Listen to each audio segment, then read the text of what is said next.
Hello everyone, welcome to battle IAS. I hope आप सब लोग बहुत अच्छे होंगे। आज की वीडियो में हम 2 और 3 फरवरी का न्यूज़पेपर एनालिसिस करेंगे। इसमें टोटल मैंने 7 आर्टिकल लिए हैं, जिसमें पहला आर्टिकल बात करता है यूनियन बजट में बायो फार्मा शक्ति के ऊपर जो बात हुई है। यहाँ पे आपको मैं समझाऊंगा ये बायो फार्मा शक्ति है क्या। यहीं पे आपको मैं बायोलॉजिक्स का ना मतलब समझाऊंगा, बायोसिमिलर्स क्या होते हैं उसका मतलब समझाऊंगा, कैसे एक ब्रॉडर लेवल पे बायोटेक का इस्तेमाल किया जाएगा और इसमें मोनोक्लोनल एंटीबॉडीज़ क्या होती हैं और कैसे यूपीएससी में उसके ऊपर क्वेश्चन पूछे गए हैं, वो आपको दिखाऊंगा by showing exact PYQ. Next article बात करता है वर्ल्ड वेटलैंड डे 2026 में कैसे बात की जा रही है कि हम अपने वेटलैंड्स को रीस्टोर करें बाय यूजिंग ट्रेडिशन, साइंस और पॉलिसीज। फिर आप देखिए कि GS3 2018 में उसी के ऊपर सवाल पूछा गया है मेंस में, व्हाट इज वेटलैंड। तो अब इसमें आपको बताना पड़ेगा कि ये वेटलैंड की इंपॉर्टेंस कैसे है। यहाँ पे आपको ये लिखना है वेटलैंड का मतलब होता है जहाँ पे पानी इकट्ठा हो जाता है। देखिए ये बहुत ही बेसिक हो जाता है। आपको अपनी आंसर राइटिंग में एक ऐसी आर्ट को डेवलप करना पड़ेगा जिससे आपके आंसर रहें तो बेसिक, लेकिन वो क्राफ्ट इस तरीके से हों कि वो टू द पॉइंट उस एग्जैक्ट मीनिंग को रेफर करें, जो कि बहुत ही जेनरिक भी ना हो और बहुत ही एडवांस भी ना हो। एग्जैक्टली वो हो जो क्वेश्चन की डिमांड को एड्रेस कर सके। नेक्स्ट आर्टिकल बात करता है 16th फाइनेंस कमीशन ने जो बातें बोली हैं उसमें फिस्कल फेडरलिज्म का क्या मतलब है ये समझाऊंगा। फिर मैं आपको बताऊंगा जो रिकमेंडेशंस दी गई हैं उनमें किन स्टेट्स को फ़ायदा होगा, कौन कौन सी रिकमेंडेशंस एक्सेप्ट की गई हैं, कौन कौन सी नहीं की हैं, वो सब कुछ आपके साथ में डिस्कस करूंगा। फिर आप देखेंगे 25 इसी बार GS2 में क्वेश्चन क्या पूछा गया है, evolving pattern of central state relation, और यहीं पे फिस्कल फेडरलिज्म के ऊपर पूछा गया है। यहाँ पे आपको मैं समझाऊंगा फिस्कल फेडरलिज्म क्या होता है, वर्टिकल और जो हॉरिजॉन्टल डिवोल्यूशन होता है वो मैं आपको बताऊंगा। नेक्स्ट आर्टिकल बात करता है, एक एडिटोरियल है जिसमें बात हो रही है जो स्ट्रक्चरल शिफ्ट हो रहा है कैपिटल एक्सपेंडिचर लेड ग्रोथ के ऊपर। अब यहाँ पे आपको समझाऊंगा बजट में कैसे केपेक्स लेड ग्रोथ के ऊपर बात की गई है। इन डिटेल आपके साथ डिस्कशन करूंगा, इसका क्या ओवरऑल इम्पैक्ट होगा, नीट की प्रॉब्लम क्या होती है वो आपको मैं समझाऊंगा, इसका ओवरऑल क्या इम्पैक्ट होगा केपेक्स के ऊपर, वो आपके साथ में डिस्कस करूंगा। नेक्स्ट आर्टिकल बात करता है इंडिया यूएस ट्रेड डील में जो लेटेस्ट अपडेट है वो मैं आपके साथ डिस्कस करूंगा। इस बार जो ग्रैमी अवार्ड की बात होती है उसमें एल्बम ऑफ द ईयर जो मिला है उसमें अलग अलग अवार्ड्स के बारे में आपके साथ डिस्कस करूंगा, क्या है, क्यों दिया जाता है, कैसे यूपीएससी क्वेश्चन फ्रेम कर सकता है, वो आपके साथ में डिस्कस करूंगा। नेक्स्ट आर्टिकल बात करता है डेडिकेटेड रेयर अर्थ कॉरिडोर के ऊपर जो बजट में बात की गई है वो मैं आपको बताऊंगा, इसका क्या मतलब होता है, इसका क्या इम्पैक्ट होगा, केरला को क्यों चूज किया गया है वो भी आपके साथ में डिस्कस करूंगा। इस पूरे आर्टिकल की समरी आप बैटल आइस के टेलीग्राम चैनल से डाउनलोड कर सकते हैं। चलिए स्टार्ट करते हैं अपना पहला आर्टिकल। अब आप देख रहे हैं पहला आर्टिकल क्या कह रहा है, ये कल का आर्टिकल है 10,000 करोड़ डोसेस फॉर बायोफार्मा। अब यहाँ पे आपको मैं टू द पॉइंट समझाता हूँ पहली चीजें। यूनियन बजट में प्रपोज किया गया है भैया हम बायो फार्मा शक्ति के ऊपर अब 2.1 लाख करोड़ का इन्वेस्टमेंट करेंगे नेक्स्ट 5 सालों में। इसका मेन उद्देश्य क्या है? मेन उद्देश्य है कि इंडिया को एक global bio pharma manufacturing hub बनाया जाए। आप ऐसा समझ लीजिए कि ऐसी दवाएं बनाया जाए, एक ऐसी दवाएं बनाने का हब बनाया जाए इंडिया को, और वो जो दवाएं होंगी वो लिविंग बेस्ड दवाएं होंगी। मतलब ऐसी दवाएं जो लिविंग ऑर्गेनिजम्स का इस्तेमाल करके बनती हैं उनको हम लोग बायो फार्मा कहते हैं या बायो फार्मास्यूटिकल्स भी कह सकते हैं। तो यहाँ पे 3 नए national institute of pharmaceutical education research, नए कॉलेजेस इंस्टीट्यूट बनने की बात की गई है। 7 एग्जिस्टिंग को अपग्रेड किया जाएगा। 1000 क्लिनिकल ट्रायल्स के साइट बनाए जाएंगे। यहाँ पे central drug standard control organisation को और स्ट्रॉन्ग किया गया है। इस बजट में सवाल उठता है कि क्यों किया गया है, क्योंकि इंडिया के ऊपर डिसीज बर्डन अब शिफ्ट हो रहा है। अब वो शिफ्ट हो रहा है to diabetes, to cancer, to auto immune disorders. तो यहाँ पे बायोलॉजिक्स और बायोसिमिलर्स बहुत ज़्यादा क्रूशियल हो जाते हैं फॉर लॉन्ग टर्म और हाई क्वालिटी केयर के लिए। अभी आपको मैं समझाऊंगा बायोलॉजिक्स और बायोसिमिलर्स क्या होते हैं। अब इंडिया जो है वो चीप जेनरिक के लिए काफ़ी ज़्यादा जाना जाता है, ठीक है, लेकिन यहाँ पे जो हाई वैल्यू कॉम्प्लेक्स ड्रग है वो काफ़ी ज़्यादा वीक है। उन सब मामलों में इंडिया की परफॉर्मेंस उतनी सही नहीं रहती है। तो ये जो बायो फार्मा शक्ति की बात की गई है, इसका ओवरऑल इम्पैक्ट अगर देखा जाए तो ये इंडिया को वॉल्यूम से वैल्यू की तरफ शिफ्ट करवाएगा। यहाँ पे इनोवेशन, क्लिनिकल ट्रायल्स, एक्सपोर्ट और ज़्यादा बूस्ट हो जाएंगे। यहाँ पे फास्टर ग्लोबल मोबिलिटी और ज़्यादा अच्छी हो जाएगी, ड्रग का अप्रूवल उसी हिसाब से होगा। बट ये साथ ही साथ चैलेंज भी लेकर के आएगा, क्योंकि आपने रिसेंटली देखा होगा कि जब कफ सिरप के ऊपर बात हुई है, कई कैंसर ड्रग्स जो रिटर्न करवाए गए थे इंडिया में उसके ऊपर बात हुई थी, जहाँ पे एडल्ट्रेशन के केसेस देखने को मिले थे। तो ये साथ साथ प्रॉब्लम भी चलती है। और अगर इम्पैक्ट देखा जाए बायो फार्मा शक्ति का, तो यहाँ पे बेटर एक्सेस होगा एडवांस अफोर्डेबल थेरेपीज का। अब मैं बात करता हूँ यहाँ पे बायो फार्मा क्या होता है। बायो फार्मा मतलब होता है बायो फार्मास्यूटिकल्स मेडिसिन होती हैं जो लिविंग सेल्स जैसे माइक्रोब्स, प्लांट और एनिमल सेल का यूज करके बनाई जाती हैं। अगर यहीं पे एक और शब्द आता है वो है बायोलॉजिक्स। बायोलॉजिक्स क्या होता है? ये बेसिकली ओरिजिनल कॉम्प्लेक्स मेडिसिन होती हैं जो लिविंग सिस्टम्स का इस्तेमाल करके बनाई जाती हैं। मतलब कोई एक्स मेडिसिन है जो बहुत ही ज़्यादा कॉम्प्लेक्स है, उसको ओरिजिनल फॉर्म में जब बनाया जाए तो बायोलॉजिक्स की मीनिंग में आती हैं वो। पर्टिकुलरली देखा जाए तो कैंसर, डायबिटीज़, ऑटोइम्यून डिसीजेस जैसे केसेस में इसका इस्तेमाल किया जाता है। यहाँ पे आप ध्यान देंगे तो मोनोक्लोनल एंटीबॉडीज़ जो होती हैं वो बेसिकली बनाई जाती हैं, वो बायोलॉजिक्स की मीनिंग में आती हैं। आप ऐसे समझ लीजिए मैन मेड प्रोटीन टाइप है या मैन मेड ड्रग टाइप है जिनका इस्तेमाल कॉम्प्लेक्स चीज़ों में किया जाता है। और यहीं पे एक और शब्द जब आए बायोसिमिलर्स, तो बायोसिमिलर्स का मतलब क्या है? ये बेसिकली एकदम बायोलॉजिक्स की नियर कॉपी होती हैं, कार्बन कॉपी समझ लीजिए आप। ये एग्जैक्टली जेनरिक टाइप नहीं होती हैं, ये सेम सेफ्टी होती है, इफेक्टिवनेस होती है, बट चीपर होती हैं। बेसिकली मान लेते कोई एक्स ड्रग है, वो हम नहीं बना पा रहे लेकिन हमने उसी के सिमिलर जैसी कोई चीज़ बना दी है तो बायोसिमिलर्स कहलाती है। पॉइंट ये है कि बायोफार्मा कैसे इंडिया को हेल्प करेगा, तो वही सारी चीज़ें जो आप मेंस में मेंशन कर सकते हैं।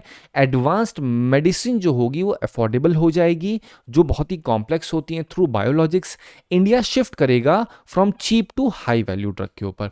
तो ये सारे कुछ पॉइंट्स हैं जो आपको समझाने थे। तो अब आपको बायोफार्मा पता है, बायोलॉजिक्स होते हैं वो क्या होता है, वो आपके बारे में एक अच्छी अंडरस्टैंडिंग आपको हो रखी है। अब आप देखिए क्वेश्चन जो पूछा गया है इसी बार 2025 में, क्वेश्चन क्या पूछा गया है? With reference to monoclonal antibodies. अब ये चीज़ तो बजट में डिस्कस हुई है, तो अक्सर ये होता है कि बजट में हम क्या पढ़ें, तो बजट में आपको वो क्वांटिटेटिव डेटा कभी नहीं पढ़ना होता। कभी कोई सजेस्ट भी मैं आपको नहीं करूंगा कि आप क्वांटिटेटिव डेटा को पढ़िए, लेकिन बजट से जो डिराइव होंगी चीज़ें, अगर कोई बड़े लेवल पे कहीं इन्वेस्टमेंट हुआ है तो आपको करंट अफेयर में ज़रूर पढ़ना होगा और वो बजट से हट चुका होगा। अब आप सोच के देखिए, क्या मैंने आपको बजट के बारे में बताया तो सिर्फ इतना ही बोलता, बायोफार्मा शक्ति, दैट्स ऑल। लेकिन अगर आप डिटेलिंग करनी है तो आपको स्टैटिक पोर्शन पे करना पड़ेगा वहाँ पे। अगर आपको central drug standard control organisation के बारे में नहीं पता है कि किस तरीके से स्टैच्यूरी बॉडी काम करती है, तो आप बायोफार्मा शक्ति उतने अच्छे से नहीं समझ पाएंगे। तो बजट को सिंपल एक रेफरेंस पॉइंट के तरीके से इस्तेमाल करिए ताकि आपकी अंडरस्टैंडिंग और ज़्यादा डीपर हो सके बाकी जो स्टैटिक पोर्शन है। क्वेश्चन क्या कह रहा है? They are man made protein, obvious सी बात है। They stimulate immunological function due to their ability to bind to specific antigen, बिल्कुल। They are used in treating viral infections like that of Nipah virus. तो अब ये statement जो आप देख रहे हैं ये भी सही है।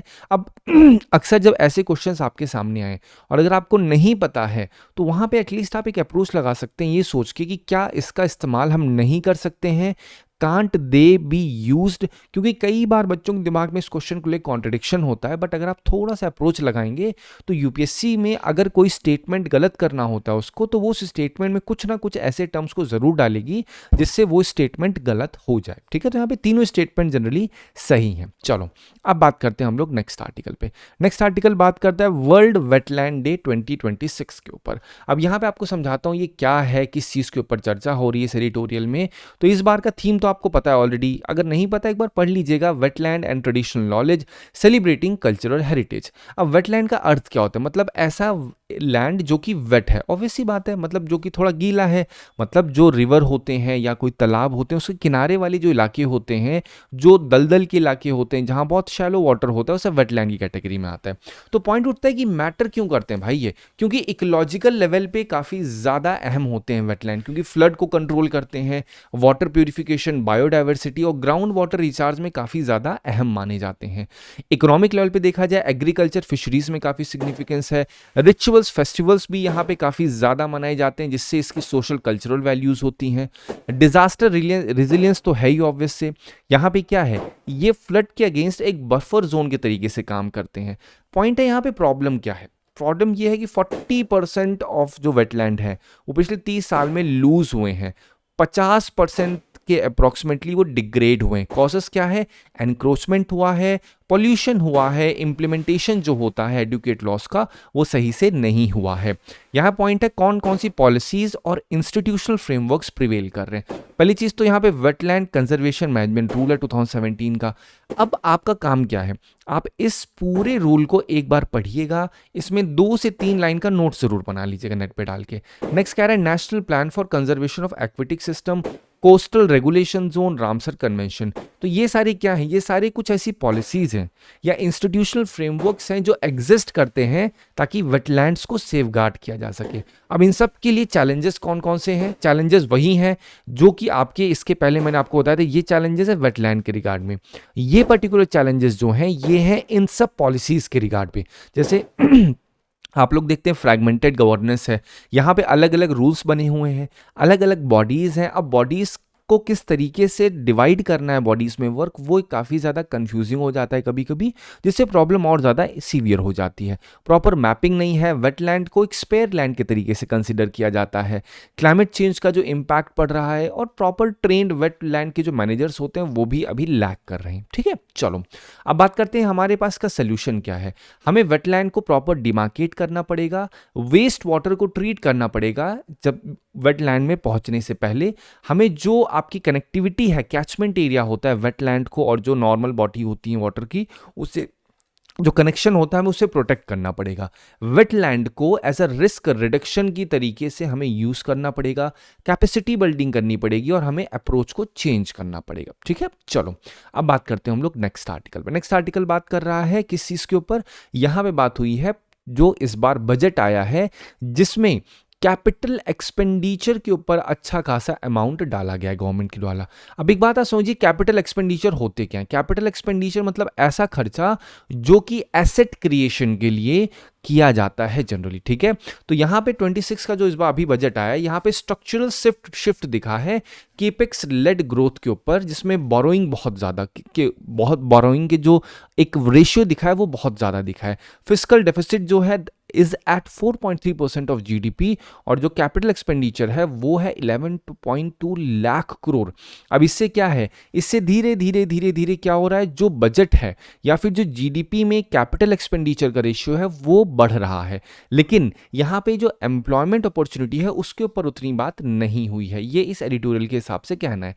पॉइंट है कि जो कैपिटल इंटेंसिव इंफ्रास्ट्रक्चर्स होते हैं वो डोमिनेट कर रहे हैं, मतलब हमने कर्जा तो लिया है लेकिन उस कर्जे से हम लोग कैपिटल एक्सपेंडिचर कर रहे हैं। अब इससे क्या हो रहा है, रोड लॉजिस्टिक्स ऑटोमेशन कर रहे हैं, लेकिन अगर यहाँ पे हम ये सब कर देंगे और उसको लिंक नहीं करेंगे जॉब के साथ तो वो चीज़ उतनी ज़्यादा लेबर इंटेंसिव नहीं होगी। यहाँ पे जो बड़े बड़े इंडस्ट्रियलाइज्ड आपकी कंपनीज हैं, जो बड़ी बड़ी आपकी डिफरेंट हैवी इंडस्ट्रीज हैं, उनको काफ़ी प्रॉफिट देखने को मिलेगा कंपेयर टू जो छोटी स्मॉल एमएसएमई टाइप हैं, वो इसके द्वारा कंस्ट्रेंड हुई हैं बाय क्रेडिट पर्टिकुलरली। यहाँ पे प्रॉफिट वेज का डाइवर्जेंस दिखेगा क्योंकि जो फर्म्स हैं वो उनको प्रॉफिट देने के चांसेस बढ़ जाएंगे कंपेयर टू वर्कर्स। इसका इंपैक्ट क्या देखने का? इंपैक्ट ये है कि यहाँ पे जॉबलेस ग्रोथ जो है वो परसिस्ट कर सकती है।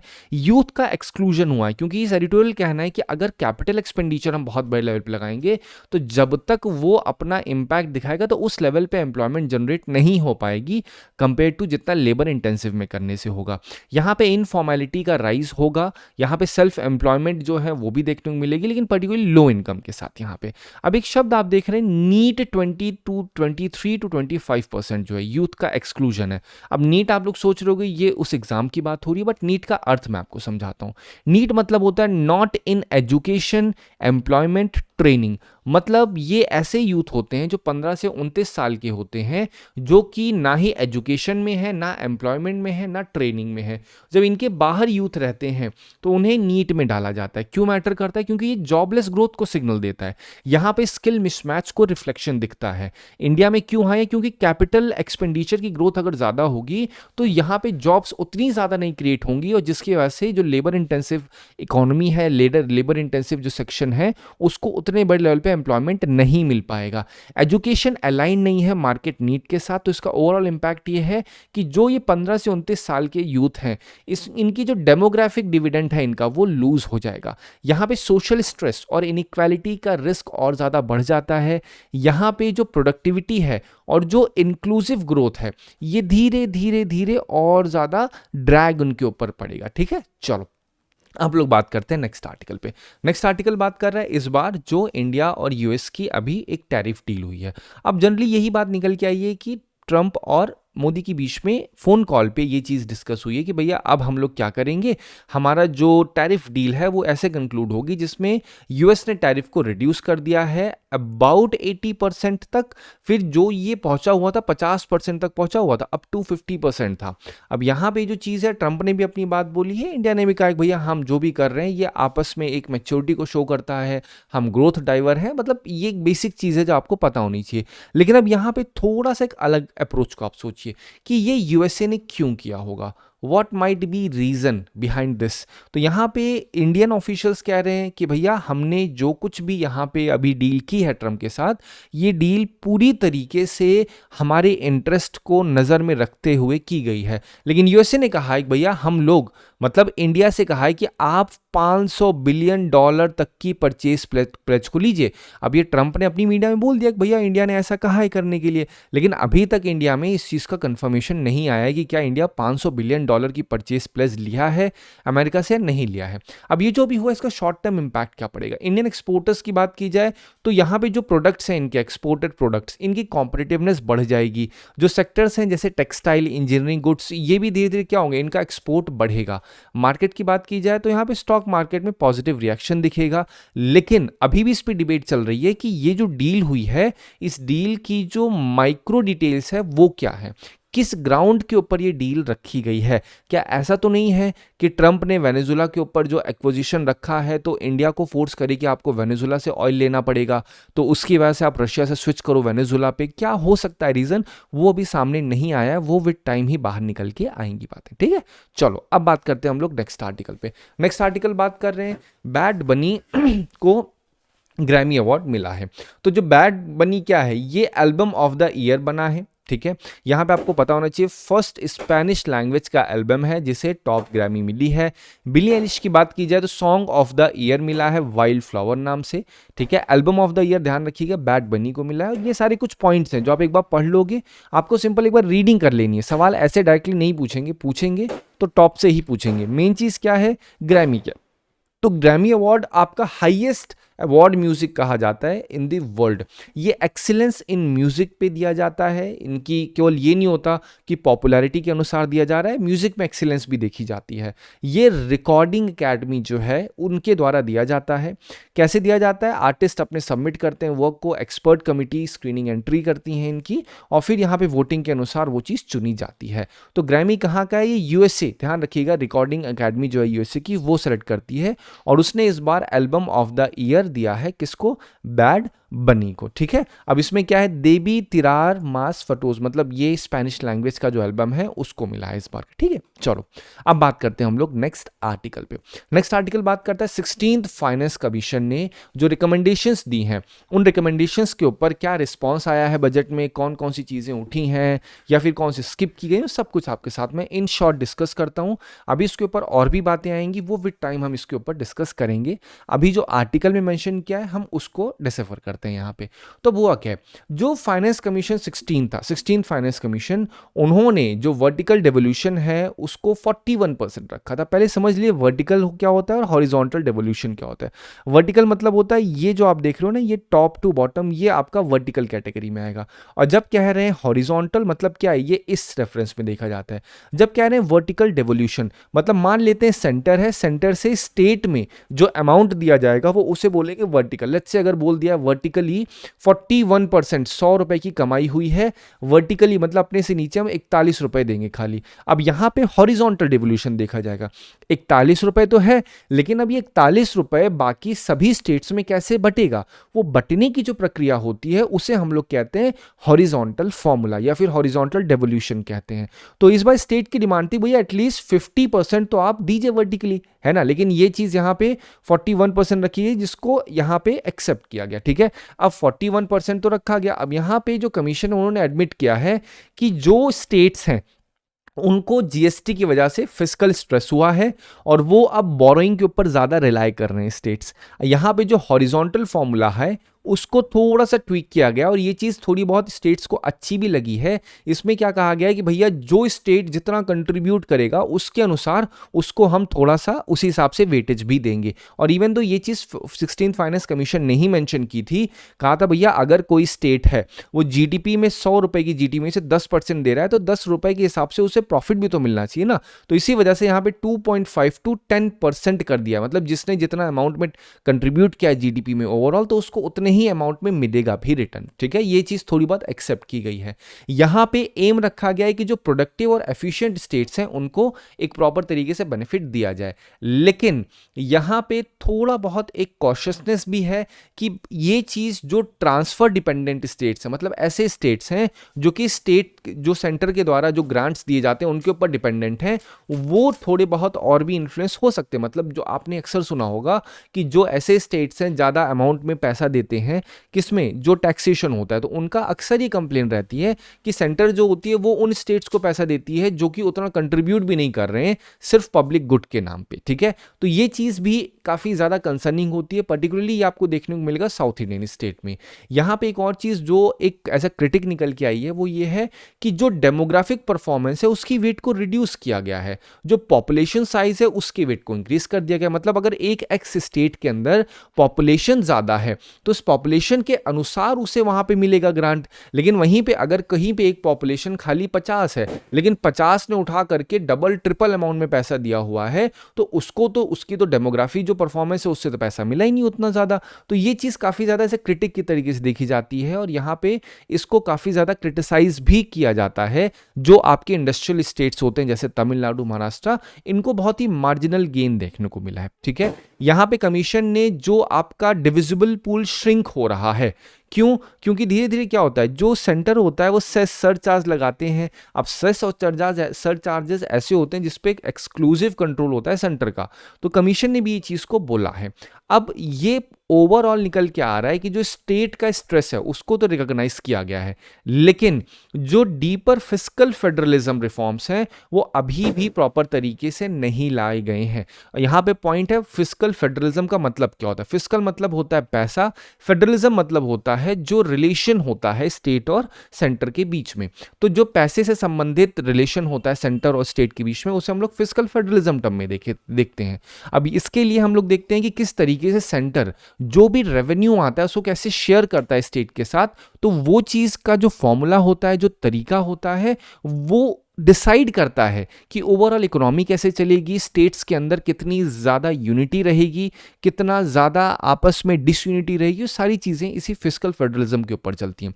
और आपने देखा भी होगा इस बार सेंटर स्टेट रिलेशन में कितनी ज़्यादा ये जो टैक्स की ऑटोनॉमी होती है ये इम्पैक्ट होती है। आपने क्वेश्चन भी देखा था जो इसी बार 2025 में पूछा गया था कि सेंटर स्टेट रिलेशन में जो जो प्रॉब्लम प्रिवेल करती हैं उसमें एक प्रॉब्लम रहती है जो आपका फाइनेंशियल रिलेशन होता है सेंटर स्टेट के बीच में, वो वाला, ठीक है। चलो अब बात करते हैं हम लोग नेक्स्ट आर्टिकल पे।